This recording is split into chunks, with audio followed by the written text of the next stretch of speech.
Tuvimos prácticamente todo el mes de enero y desde Navidad no hemos tocado la carta a los filipenses, pero hoy vamos a ir un poquito más rápido. Pero estamos en el capítulo 3. Y dice Pablo en este capítulo 3 que él prosigue al blanco. Porque hay un blanco, hay una meta, ¿verdad? Hay una meta. Cristo es nuestra meta. Hacer las obras del Padre es nuestra meta. Ser como Cristo es nuestra meta.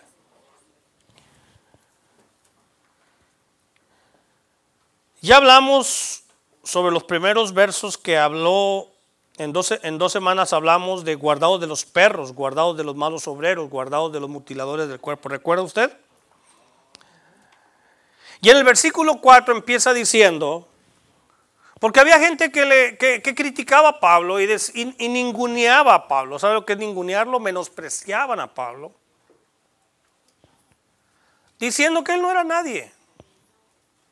Él no sabía nada, no era nadie. No conocían a Pablo, al Pablo que era antes de Cristo. Pero resulta que el Pablo que era después de Cristo es mejor.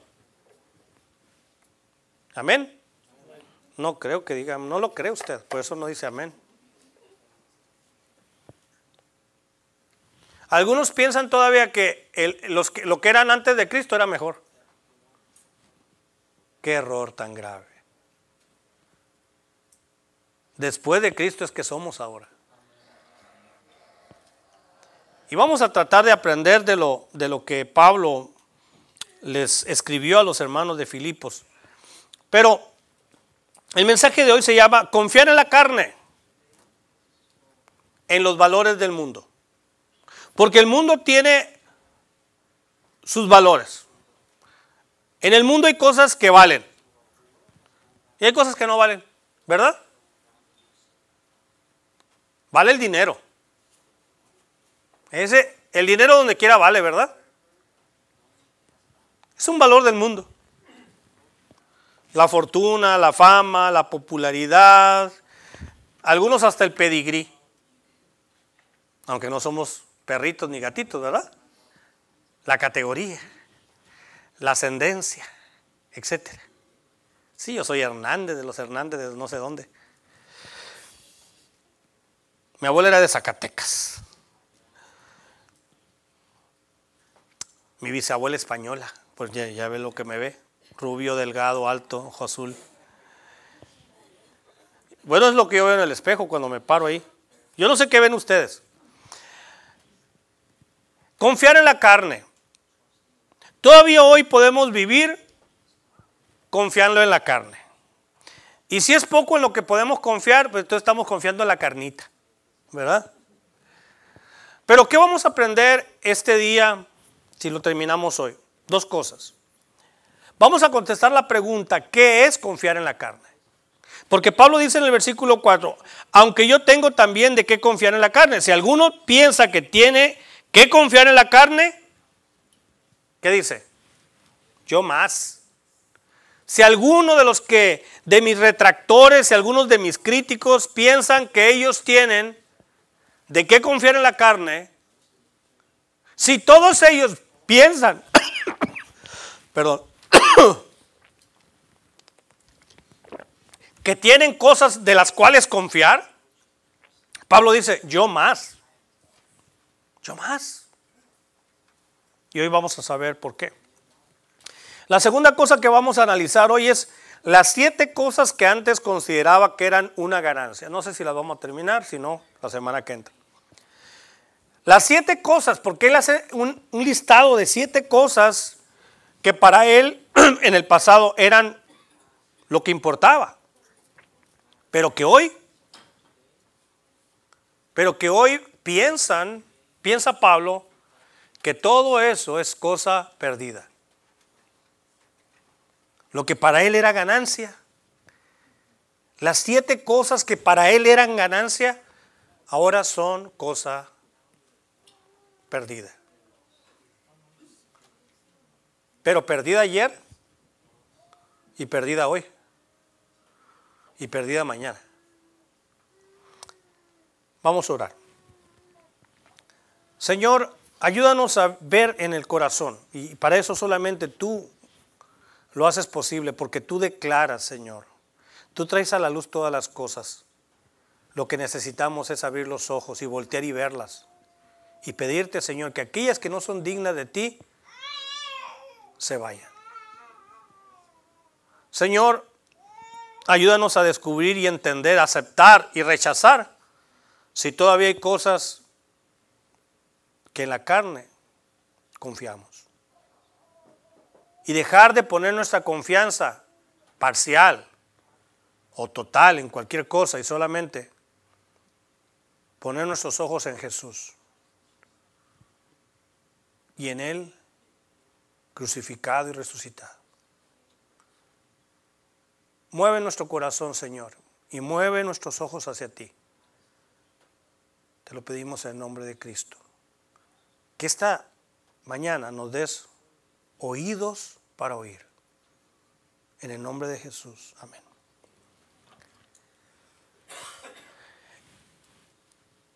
Diremos que en otro contexto, no en este contexto de Filipenses, la palabra carne se utiliza para describir la naturaleza pecaminosa. Por eso dice, si alguno piensa que tiene de qué confiar en la carne. En otro contexto, repito, se utiliza para describir la naturaleza pecaminosa del ser humano, como viene en Gálatas capítulo 5. Donde dice, mas el fruto de la carne es, y empieza a hacer un listado del fruto de la carne. Idolatría, avaricia, todo eso que es las obras de la carne. Adulterio, fornicación, inmundicia, lascivia, etc. Esa naturaleza pecaminosa descrita en Gálatas 5, 19 al 22. Pero aquí la expresión confiar en la carne significa algo completamente distinto. Así que no mezclemos la carne con la naturaleza pecaminosa de Gálatas. Aquí no está hablando de confiar en tu naturaleza pecaminosa. No significa confiar en una vida de pecado, porque no era la vida que vivía Pablo. Sino que confiar en la carne, lejos de ser algo o algunas cosas malas, en lo que Pablo enlista que en él en el pasado confiaba, eran cosas buenas. Eran cosas buenas. Cosas buenas en las que ya no debería de confiar.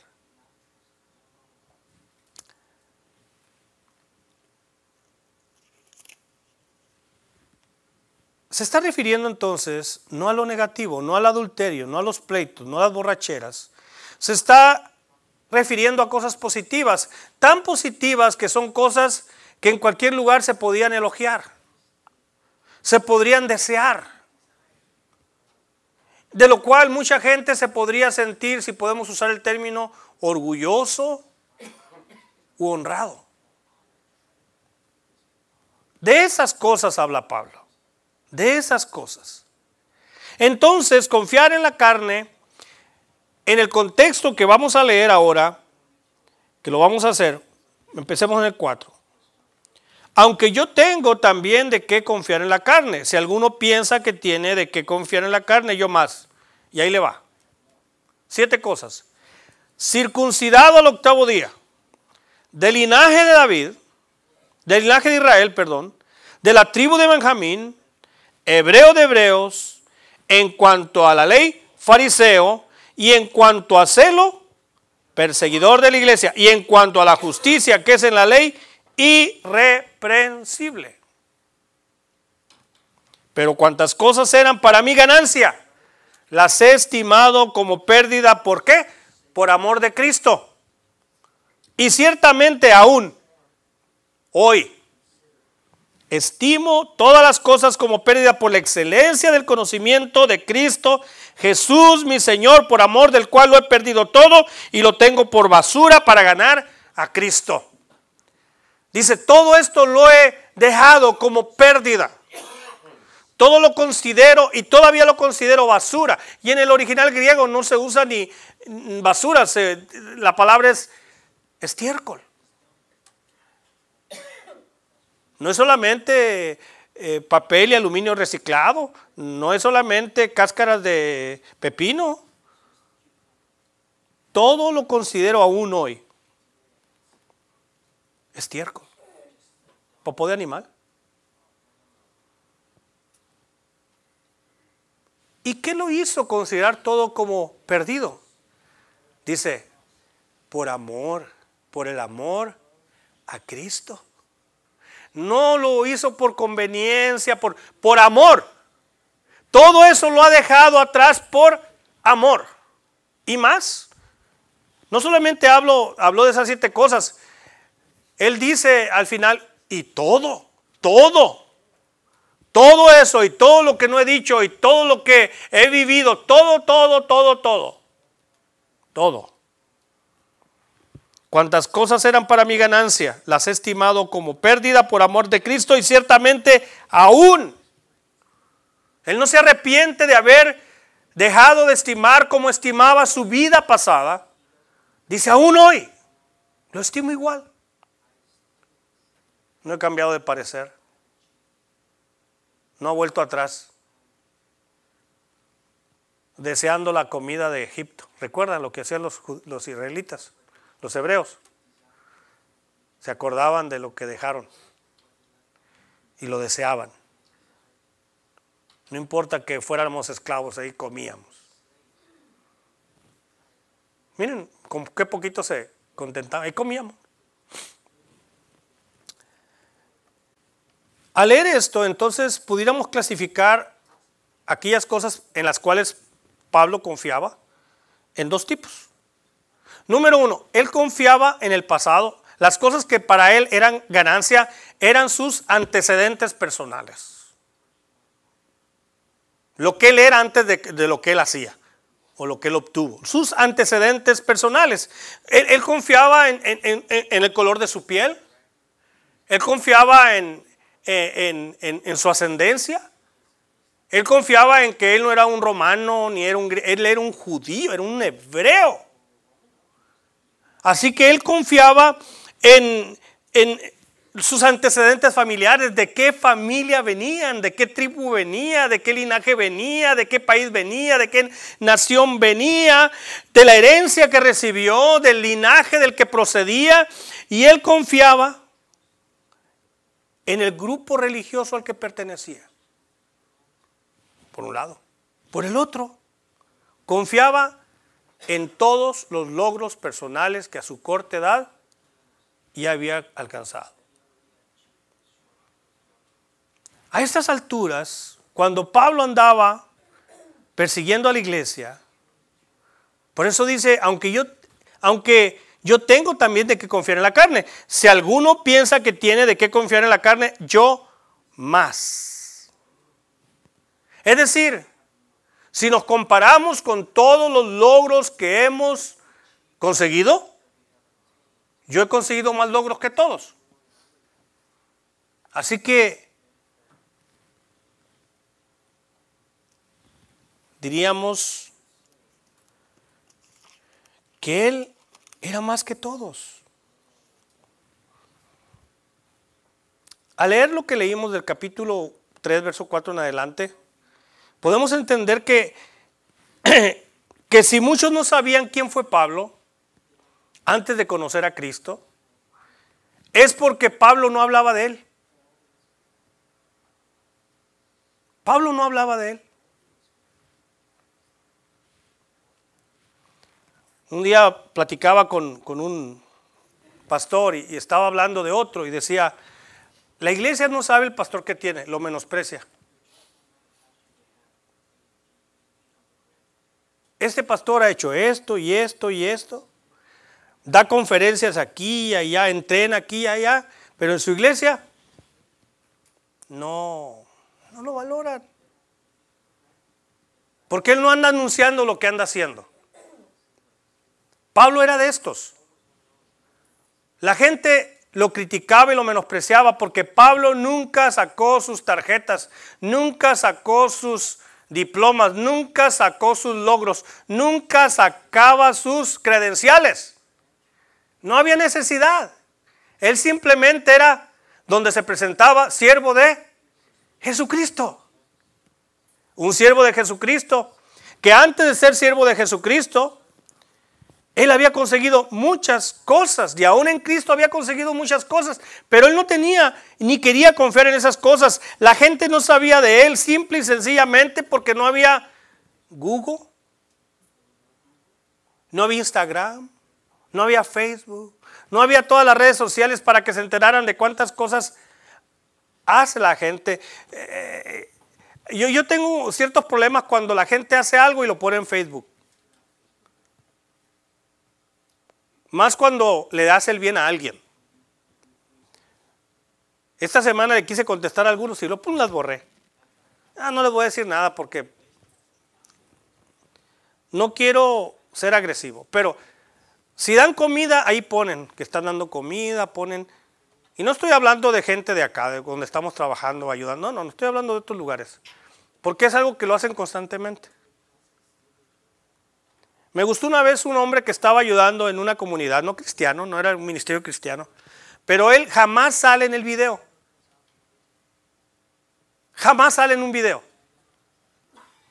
Porque no quieren que lo vean haciendo ninguna cosa.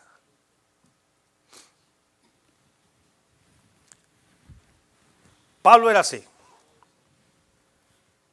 El apóstol Pablo, aquellos que lo criticaban, aquellos que lo menospreciaban, nunca escuchaban ninguna alusión sobre su vida, ningún autohalago, porque no lo hacía. No hablaba de sí mismo. La única vez que se ve hablando de sí mismo es aquí en la carta a los Filipenses, y fue por necesidad, para que la gente entendiera. No para darse valor, importancia. Así que Pablo, hermanos, tenía muchos motivos para mostrar, como querramos llamarle, jerarquía, clase, categoría, prestigio, valor, mérito, lo que usted quiera. Lo que él era y lo que él hacía. Él tenía mucho para mostrar y no mostraba nada. Era una persona que merecía por su vida y sus logros respeto de otros, por lo menos respeto, no admiración ni cosas, respeto de otros, pero no lo respetaban. Cosas que para el mundo normal son muy importantes, Pablo las tenía. Pablo las tenía. Pero todo eso ahora, desde el momento que conoció a Jesucristo, lo hizo a un lado. Lo había dejado todo por amor y por conocer a Cristo. Sin duda, hermanos, hay cosas que vamos a tener toda la vida, pero dice la Biblia que tenemos que vivir como si no las tuviéramos. Que no nos estorben. Pero hay cosas que son un estorbo. Y mientras las tengamos como nuestro principal valor, mientras las tengamos confiando en ellas, seguirán siendo un estorbo, un muro, una pared, una separación, como le quieras llamar, entre tú y yo y el amor de Cristo y el conocimiento de Cristo. Por eso Jesús le dijo en una ocasión a alguien que lo quería seguir: reúne todo, véndelo y repártelo a los pobres y sígueme. Porque si tú me sigues con todo lo que tienes, me vas a dejar. Si tú sigues con todo lo que tienes, constantemente vas a agarrar un avión para atender todo lo que tú tienes y me vas a dejar. Así que la única manera de que no te estorben es que dejes todo. Y fue lo que Pablo hizo, hermanos. Pablo podía decir con orgullo que fue circuncidado el octavo día. Número 1, ve conmigo, capítulo 3, verso 4, verso 5. Circuncidado al octavo día. Ese es el primer mérito o logro humano, aunque este vino a través de sus padres. Él era pequeño. Él apenas tenía ¿cuántos días de nacido? Miren, hermanos, el judío era seguidor de la ley. Y esto de circuncidar al hijo al octavo día, Dios se lo dio a Abraham, ¿recuerdas? Dios se lo dio a Abraham. No le dijo circuncidar en los primeros 30 días, en la primera. ¿Él qué día? No el séptimo, no el noveno, no el quinto. Lo vas a circuncidar al octavo día de haber nacido. Repito, no al 9, no al séptimo, no al quinto, al octavo.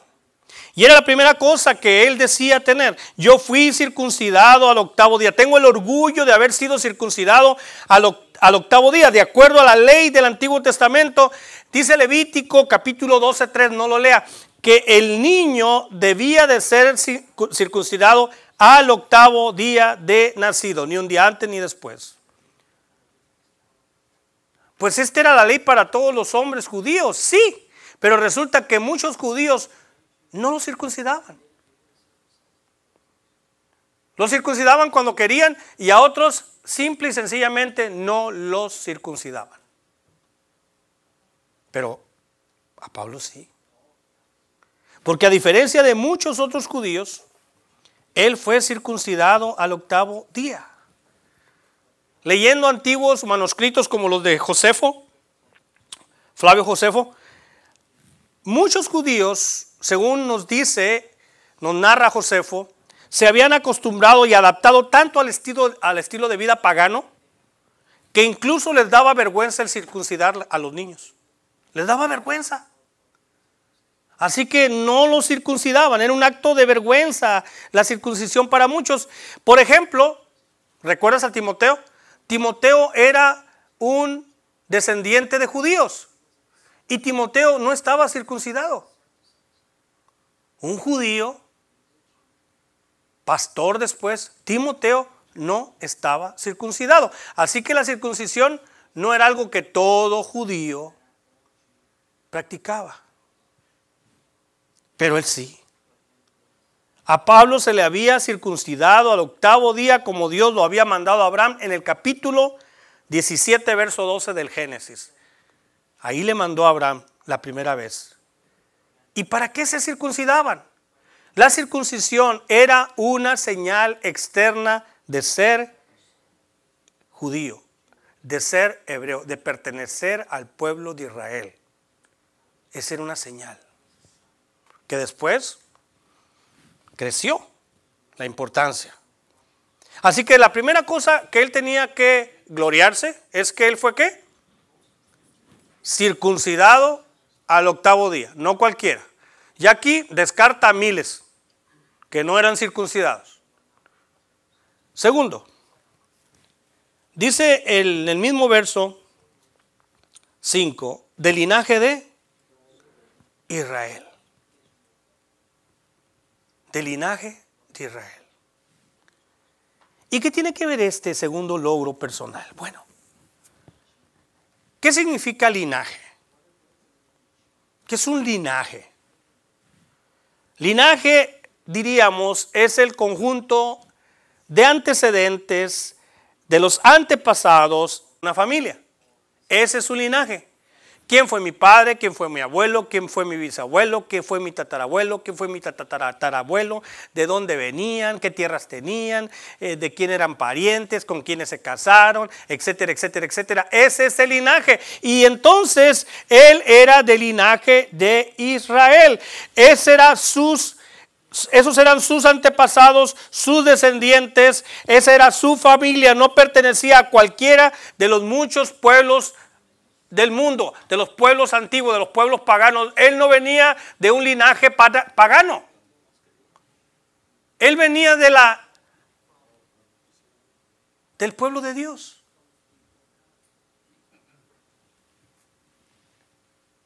Hoy muchos, no sé por qué a la iglesia se le dice que son judíos también. Nosotros no somos judíos. Todos somos judíos. No. Todos podemos ser bendecidos por la promesa de Abraham, ¿verdad? Pero eso nos hace judíos. Hubo un tiempo que las iglesias en los 80 pura canción hebraica cantaban. Como que se querían hacer judíos. Y no tenemos nada contra los judíos, ni tampoco debemos de envidiarlos. Nosotros somos un nuevo pueblo. ¿Cuál? El pueblo de Dios, de judíos compuesto y de no judíos. Más amplio, abarca a todos los nacidos de nuevo. No somos judíos, somos norteamericanos, o somos hispanos, somos mexicanos, pero no somos judíos. Pero Pablo sí lo era. Él no era en sus tiempos de un pueblo más pagano. Él tenía y pertenecía al linaje de Israel. Ese pueblo al cual Dios le dio la ley, ese pueblo al cual Dios había elegido y ese pueblo a través del cual vino Cristo. Así que él era del linaje de Israel. Muchos de sus detractores venían de linajes paganos. Él no. Él era del linaje de Israel. Tercer cosa. Israel fue formado por ¿cuántas tribus? 12. Y dice el versículo 5, de la tribu de Benjamín. No solamente soy judío, no solamente soy israelita, soy de una, para él, la mejor tribu. ¿Cuál? Y Benjamín de verdad era una buena tribu. De las 12 tribus, Benjamín era una muy buena tribu. ¿Recuerdan Benjamín, el hijo menor de 12? De él era la familia de Pablo. Era descendiente de la tribu de Benjamín. ¿Recuerdan de dónde fue el primer rey de Israel? ¿De dónde era Saúl? De la tribu de Benjamín. De la tribu de Benjamín. A estas alturas podemos entender por la familia que venía Pablo, por la cultura que tenía Pablo, por la educación que tenía Pablo, que sin duda Pablo tenía un registro genealógico. Algunos el registro genealógico llega nada más hasta su papá. Ya después no sabe. ¿Y tu abuelo quién era? Sabe. Ni sabe ni le importa. A Pablo no. Pablo sabía generaciones atrás, varias generaciones atrás, de dónde él venía. Y él venía de la tribu de Benjamín. Tenía un registro, guardaban, muchas familias celosas guardaban un registro genealógico muy preciso. Así que él podía afirmar que pertenecía a la familia de Benjamín cuando muchos otros, muchísimos otros de su misma edad, mayores o menores, ni siquiera podían saber de qué tribu venían. ¿Por qué? Número uno, Pablo no se crió en Israel.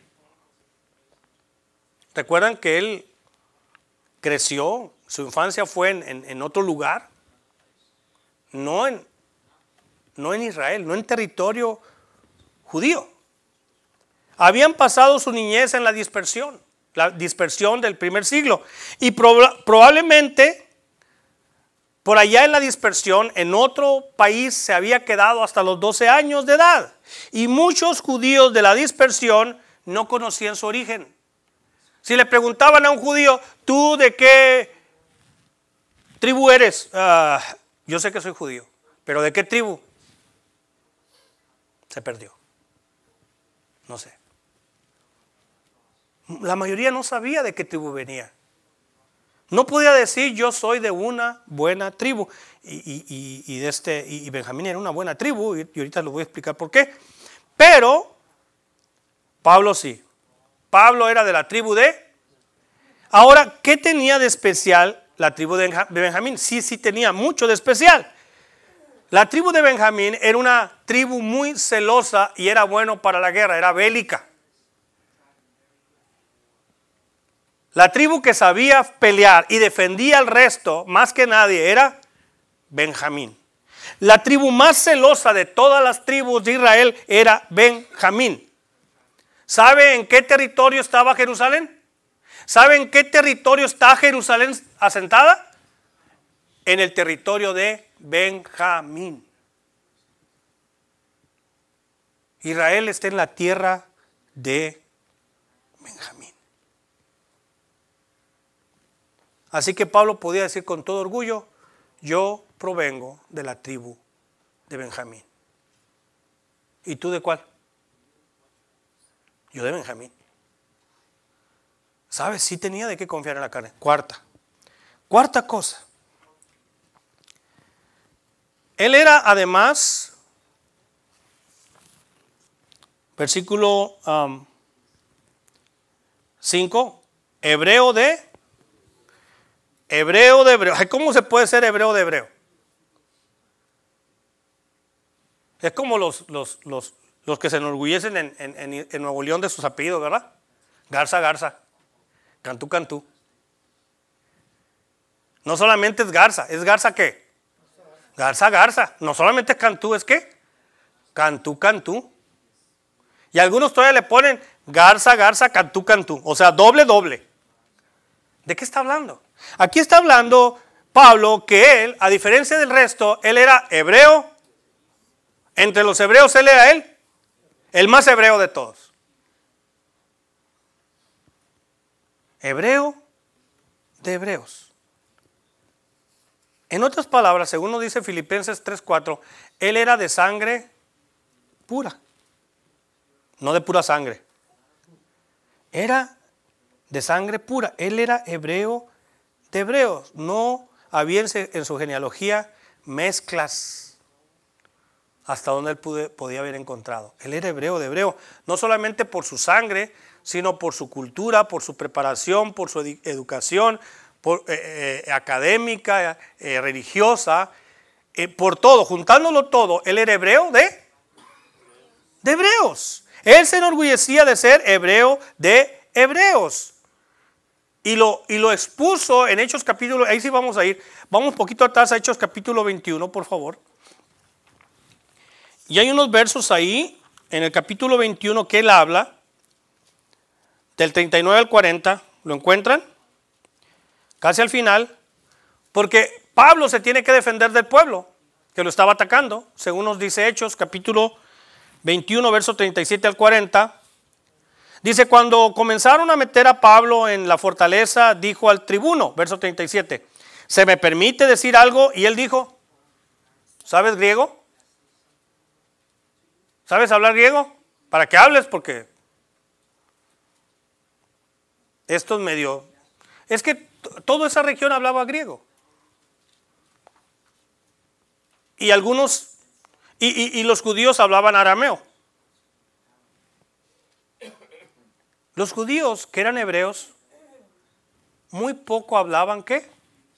Hebreo.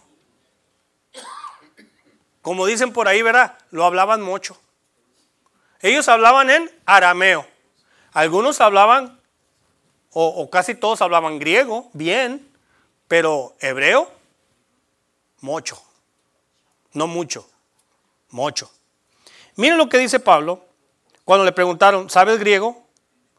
¿No eres tú aquel egipcio que levantó una sedición antes de estos días y sacó al desierto los 4,000 sicarios? Lo están confundiendo con el Chapo. Entonces dijo Pablo, yo de cierto soy hombre judío de Tarso. Yo soy judío de Tarso,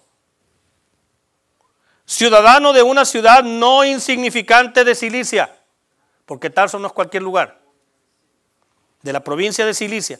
Pero te ruego que me permitas hablar al pueblo. Le hablaron en griego. Él contestó en griego y le iba a hablar al pueblo. Y entonces dijo Pablo, y cuando él se lo permitió, Pablo, estando en pie en las gradas, hizo señal con la mano al pueblo. Levantó su mano, porque cuando levantaba su mano la gente empezaba a callar. Iba a hablar. No empezaban como algunos en el micrófono. Bueno. Bueno, probando. No. Levantó la mano. Y la gente se empezó a callar. Y entonces, hecho un gran silencio, habló en lengua hebrea. No solo habla hebreo, no solamente habla griego. Él habla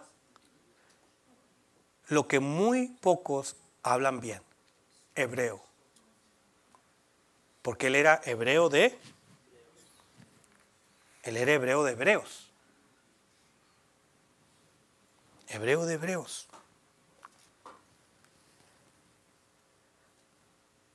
Quinto,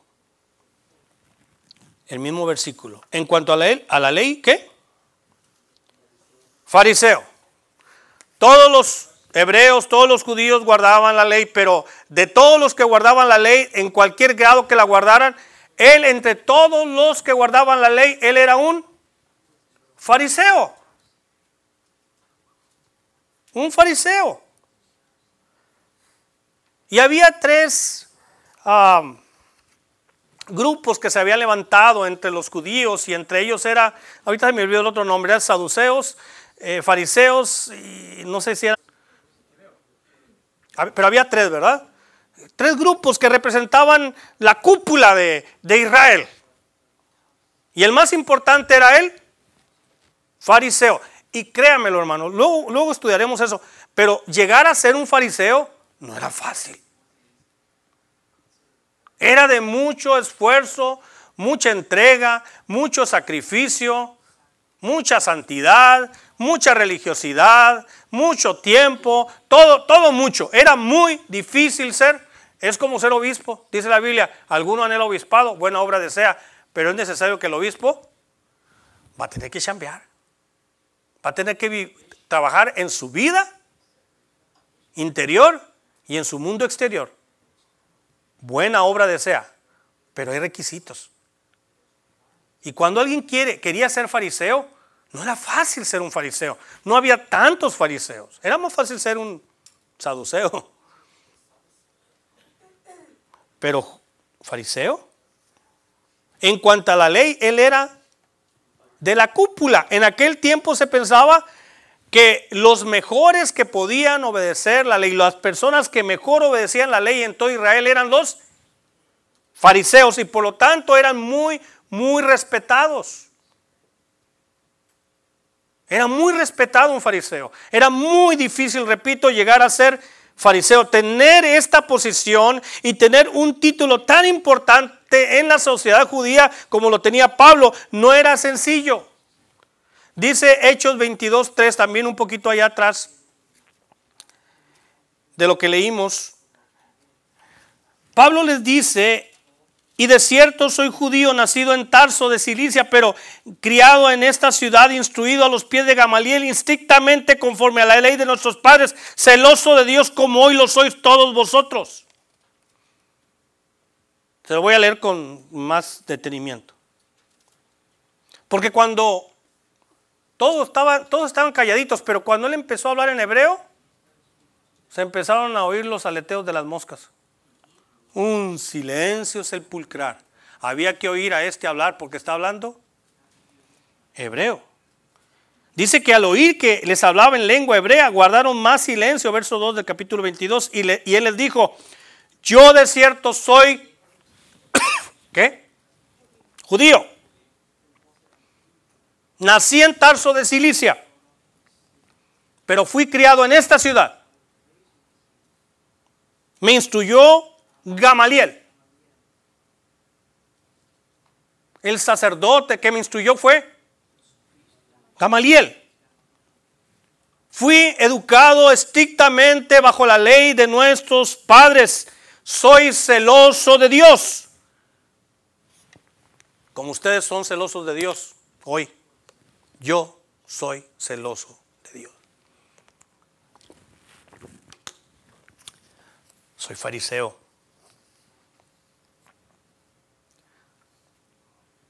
Apenas había unas decenas de fariseos ante miles y miles y miles de personas. En cuanto a la ley, fariseo. Aquí, hermanos, es bueno hacer una nota. Y vamos a terminar con esto. Nos van a quedar Dos más y nuestra conclusión.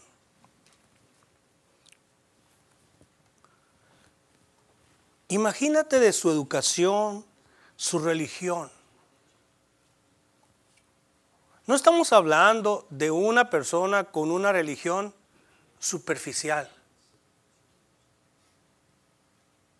como la religión que muchos de nosotros practicamos en el pasado. Mejor dicho, la mayoría ni la practicó. Nada más eran de nombre. Yo soy, pues que mi abuelo.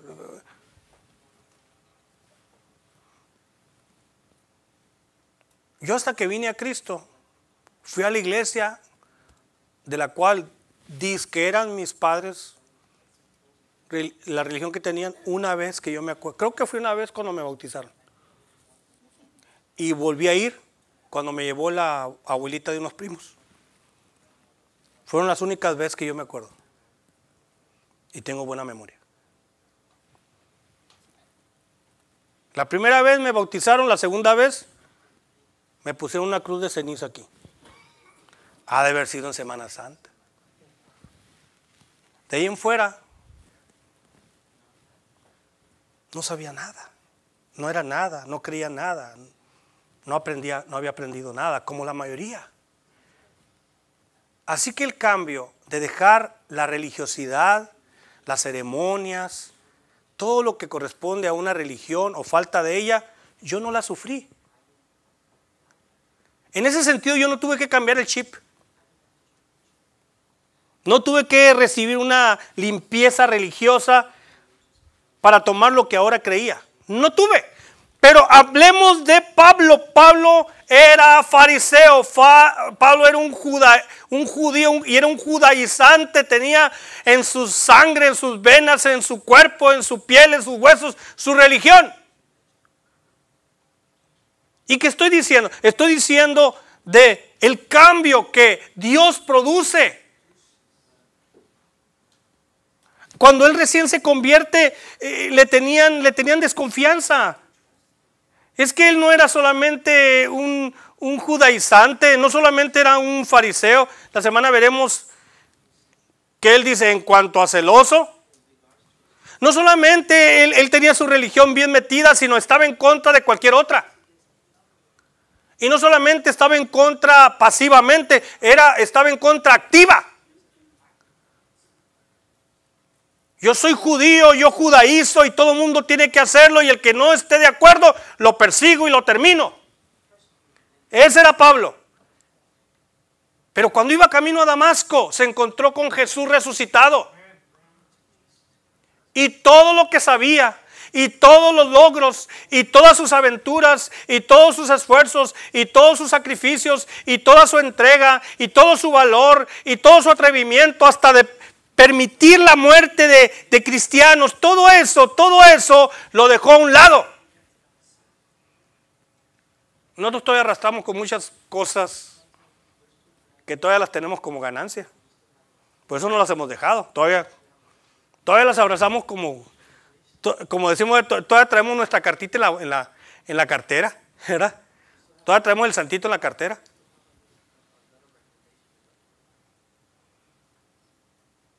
Quiero notar esto. Dios transforma. ¿Quién le dijo que dejara? ¿Quién le dijo que? ¿Quién lo? Cristo. Pero mientras sigamos coqueteando con las cosas que todavía después de tantos años son ganancia, todavía las aprecio, todavía las guardo, todavía las exhibo, todavía presumo de ellas, todavía las lleno de valor. Vamos a tener un muro para conocer a Cristo y su amor. Si alguien tiene de qué confiar en la carne, y pregunto, nosotros en la carne, ¿qué cosas tenemos todavía confiando en ellas? Que tenemos que dejar. Tenemos que abandonar. ¿Qué cosas confiábamos en la carne y dejamos de confiar? Y hemos regresado a confiar un poco en ellas. Porque dejar de confiar en esas cosas, Pablo decía, tiene que ser una disciplina diaria. Porque dice, aquello que estimé como no solamente basura, estiércol, cada día lo sigo estimando. Lo sigo estimando por amor a Cristo.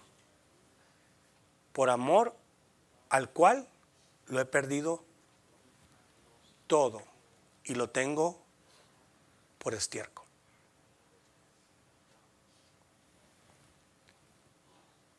Ya no confiemos en la carne. Y no son cosas malas. Hemos visto cuántas cosas, 5, eran buenas. Cosas buenas en las cuales no confiar. Para solamente confiar y amar y estimar y abrazar a Cristo. Para que no se convierta. Yo quiero conocer el amor de Dios. Pero si una persona de grueso calibre se pone entre él y yo, ¿lo podré abrazar? No. Y si yo construyo un muro entre Cristo y yo, y si todavía edifico algo entre Cristo y yo, si todavía permito que algo se interponga entre Cristo y yo, no podré sentir su amor, su gracia, su misericordia. Tengo que abandonarlo, tengo que hacerlo a un lado para poder tener el amor de Cristo. Pongámonos de pie.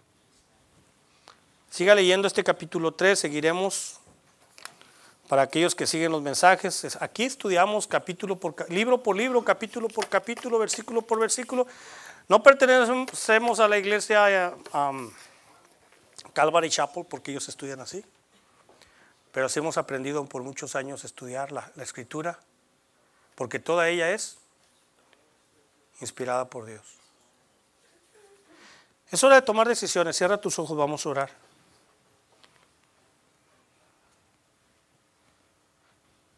Pero cuántas cosas eran para mi ganancia. Si alguien tiene que confiar en la carne, ¿de qué confiar en la carne? Yo más. Quiero que sinceramente en tu corazón, en mi corazón, pensemos, ¿hay algo todavía en la carne en lo que estoy confiando? ¿Algo que representa mi persona, mi familia, de qué país vengo, mi educación, la herencia que me dejaron, lo que tú quieras? Antecedentes personales. ¿Hay algún antecedente personal en el cual todavía te soportas, te enorgulleces, te fundamentas? ¿Hay algo antes de Cristo que hiciste, que lograste, que tuviste?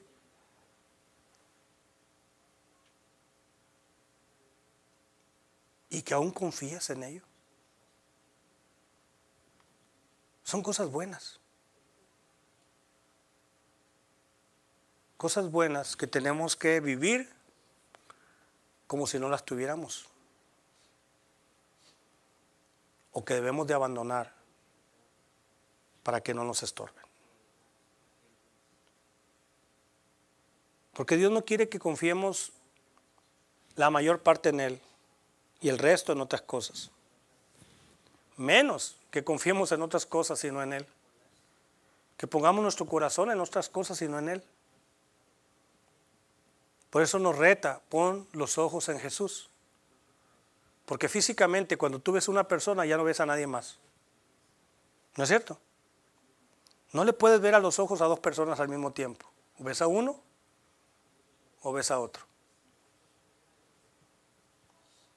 Y cuando alguien pone sus ojos en Jesús y su vida en Jesús y en las manos de Jesús, debe de confiar absoluta y totalmente en Él. Eso es confiar. Es como el que tiene dinero y lo tiene en varios bancos. A veces tiene poquito dinero y tiene $1 aquí, otro $1 allá. ¿Por qué no hay uno que confíe?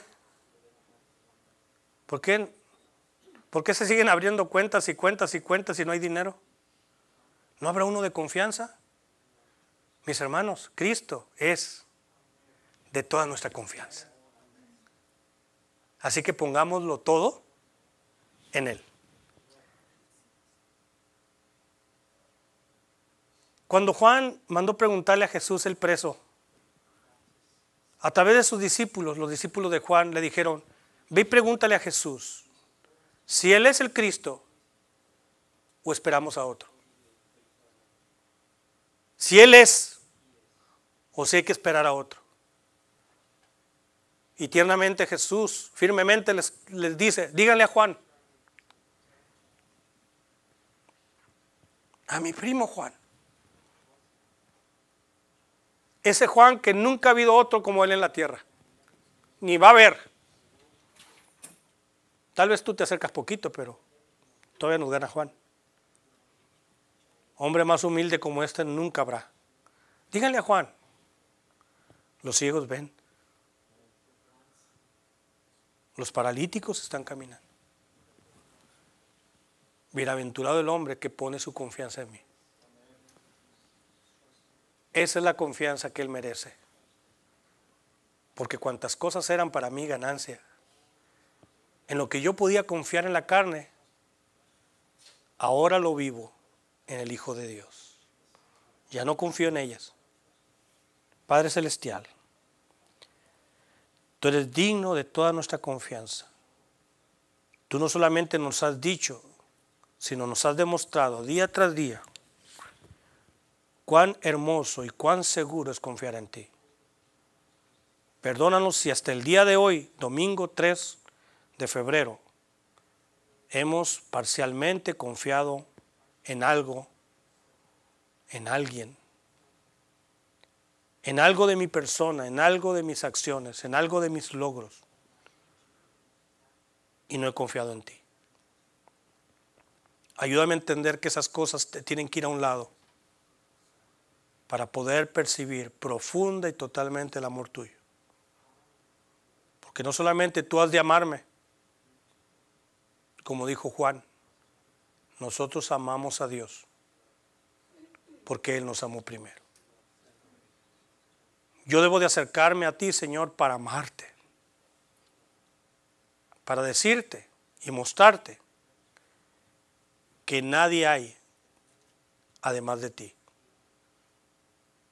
Que como dice ese antiguo canto, eres Jesús, el único, único, único eres tú. Te lo pedimos en el nombre de Jesús, por amor del cual debemos de perderlo todo. Amén. Que el Señor les guarde, les bendiga. Salúdense, hermanos, abrácense, invítense a